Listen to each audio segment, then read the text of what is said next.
Calendar ప్రతిరోజు ఉదయం లేచిన దగ్గర నుంచి మన పడుకునే వరకు ఇది మన జీవితంలో ఒక భాగం అయిపోయింది. మనకు సెలవులు ఎప్పుడు వస్తాయి, మన పండుగలు ఎప్పుడు చేసుకోవచ్చు, అలాగే ఏ రోజు సండే వస్తుంది, ఈ నెలలో రోజులెన్ని, ఇలాంటి తదితర విషయాల్ని మన క్యాలెండర్ ద్వారా తెలుసుకుంటాం. అసలు ఈ క్యాలెండర్ అనేది ఎవరు కనుగొన్నారు, ఎప్పటి నుంచి మనుగడలో ఉంది, తదితర విషయాల్ని ఇప్పుడు మనం తెలుసుకుందాం. ఈనాటికి క్యాలెండర్కి తొలి రూపాలు ఏవని చూస్తే ముఖ్యంగా రోమన్, ఈజిప్ట్, గ్రెగేరియక్ విధానాల గురించి చెప్పుకోవాలి. రోమ్ సామ్రాజ్యాన్ని పాలించే రోమన్ చక్రవర్తి కాలంలో ఏడాదికి 304 రోజులుగా నిర్ణయించారు. వీటిని 10 నెలలుగా విభజించారు. అప్పట్లో మార్చితో కొత్త ఏడాది ప్రారంభమయ్యేది. ఆ తర్వాత క్రీస్తు పూర్వం 7వ శతాబ్దం దగ్గరికి వస్తే రోమ్ని పాలించిన సుమపాలియస్ ఏడాదిని 12 నెలలుగా విభజించారు. రోజుల సంఖ్య ఏడాదికి 354 రోజులుగా చెప్పాడు.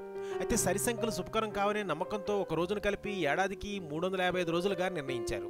క్రీస్తు పూర్వం 153లో ఏడాది ప్రారంభాన్ని మార్చి నుంచి జనవరికి మార్చారు. కానీ చంద్రుడి గమనము, సూర్యుడి గమనము ప్రకారం చూస్తే ఏడాదికి రోజుల లెక్కల్లో తేడాలుండేవి.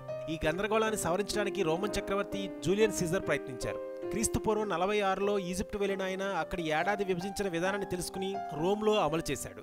దాని ప్రకారం ఏడాదికి 265.25 రోజులుగా లెక్కగట్టారు. జనవరి, మార్చ్, మే, జూలై, ఆగస్ట్, అక్టోబర్, డిసెంబర్ నెలలకు 31 రోజులుగా, ఏప్రిల్, జూన్, సెప్టెంబర్, నవంబర్ నెలలకు 30 రోజులుగా, ఫిబ్రవరి నెలకు 28 రోజులుగాను నిర్ణయించారు. అయినా పావు రోజు మిగిలిపోయింది. దాన్ని 4 ఏళ్లకు ఒకసారి ఫిబ్రవరికి కలపాలనుకున్నారు.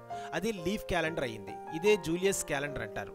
అయితే సీజర్ తర్వాత క్యాలెండర్ల రూపకర్తలు తప్పుగా అర్థం చేసుకుని 3 ఏళ్లకు ఒకసారి ఫిబ్రవరికి ఒక రోజును కలిపేయడం మొదలెట్టారు. ఇది క్రీస్తు శకం 8 వరకు కొనసాగింది.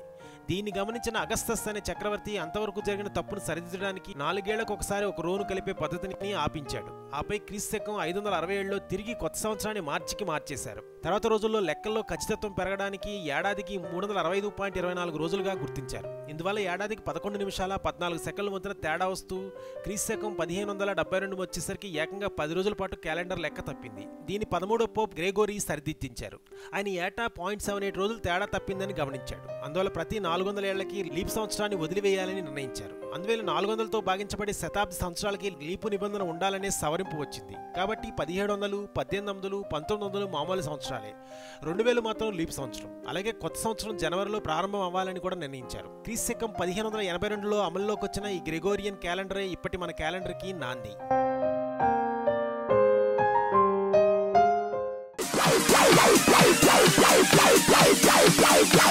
Bye.